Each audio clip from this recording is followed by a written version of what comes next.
shunaqa mazali, sochniy chiqadigan pitsa tayyorlashni o'rganamiz. To'g'risini aytaman, bu retsept bilan bunaqa mazali chiqadi deb hech ham o'ylamagan edim. Bismillah deb yarim stakan iliq suvni idishga solib olamiz. Ustidan 1 choy qoshiq shakar, 1 choy qoshiq tuz hamda 1 choy qoshiq dro'jji solib olamiz.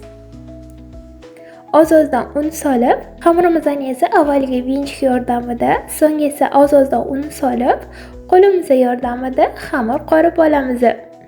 Ushbu pitsaning to'liq retseptini video ostida havola qoldiraman. Ushbu havola ustiga bosgan holatda bemalol to'liq videosini ko'rib olishingiz mumkin.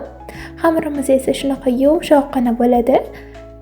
Videoda ko'rsatilgandek va biz uni 1 soatga oshirish uchun olib qo'yamiz, ustini strich bilan yopib.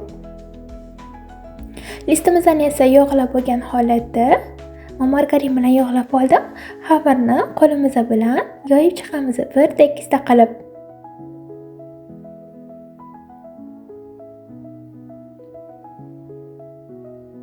Videoda ko'rsatilgandek chetlarini chiqazib yoyib chiqib olamiz. Keyin esa xamirimizga shunaqa sousdan surtib olamiz. Bu sous retsepti albatta sizni hayron qoldiradi. Video kommentariyasida sous retseptini qoldiraman. Ushbu xamirimizni 10 daqiqaga pechga yuboramiz. 180 gradusda 10 daqiqa pishib chiqqan issiqqina xamirimiz ustiga o'zingiz xohlagan kolbasalaringizdan terib chiqishingiz mumkin.